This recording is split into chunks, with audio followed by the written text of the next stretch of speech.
شمر کون تھا اور کیسے ابن زیاد کی فوج کا کمانڈر بنا؟ واقعہ کربلا میں شمر کا کیا کردار تھا؟ کربلا کے بعد شمر کی زندگی کیسی گزری اور اس کی موت کیسی ہوئی؟ ناظرین، یہی ہماری آج کی ویڈیو کا موضوع ہے۔ شمر بن ذیلجوش کنیت ابو سابقہ تھی۔ وہ قبیلہ ہوارزن کی شاخ بنو عامر اور ذاب بن کلاب کی نسل سے تھا۔ شمر کے والد کا نام شرجیل ابن اوز بن عمرو تھا، لیکن اس کو ذوالجوشن کا نام سے پکارا جاتا تھا، جس کی وجہ یہ تھی کہ وہ عربوں میں پہلا شخص تھا جس نے سب سے پہلے زرہ پہنی تھی، جو اسے ایران کے بادشاہ نے دی تھی۔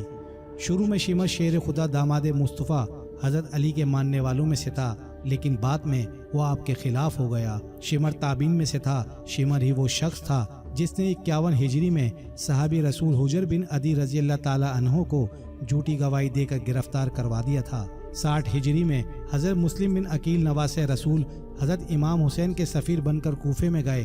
حضرت مسلم بن عقیل کی آمد کے بعد یزید نے عبید اللہ ابن زیاد کو کوفہ کا گورنر بنا دیا، تو عبید اللہ ابن زیاد نے شمر، جو کہ اس وقت ایک سپاہی تھا، اس کو ایک کمانڈر بنا دیا اور حضرت مسلم بن عقیل کے حامیوں کو منتشر کرنے کی مہم پر لگا دیا۔ شمر نے کمان ملتے ہی مسلمانوں پر فتنہ انگیزی کا الزام باندھے اور ان کو سپاہیوں کی مدد سے خوف زدہ کیا، اور پھر ابن زیاد کے حکم سے ہی حضرت مسلم بن عقیل کو شہید کر دیا گیا۔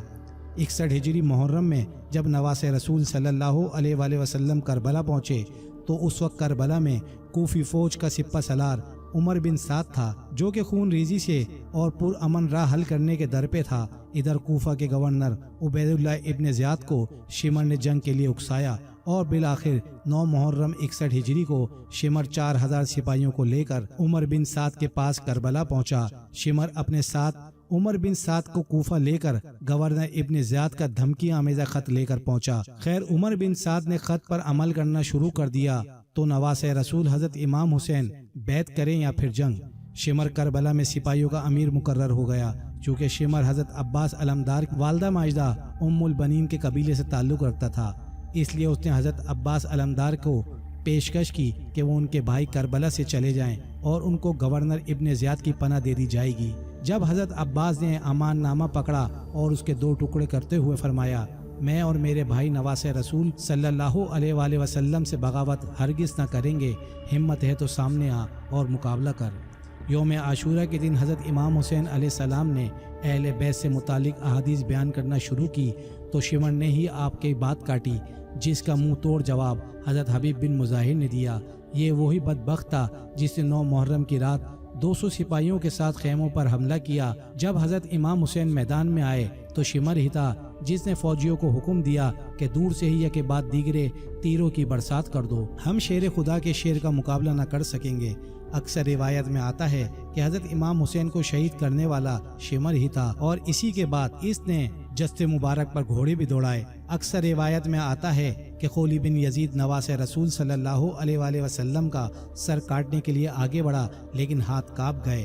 پھر شکی القلب بدبخت اور ذلیل سنان بن انس آگے بڑھا اور انعام و کرام کے لالچ میں امام علی مقام کا سر تن سے جدا کیا۔ امام ابن عساکر نے سیدنا حضرت امام حسین سے روایت کی ہے کہ حضور اکرم صلی اللہ علیہ وآلہ وسلم نے ارشاد فرمایا، گویا میں ایک سفید داغوں والے کتے کو دیکھ رہا ہوں جو اہل بیت کے خون میں منہ مار رہا ہے۔ اسی طرح محمد بن عمرو سے روایت ہے کہ ہم سیدنا حسین کے ساتھ کربلا میں موجود تھے۔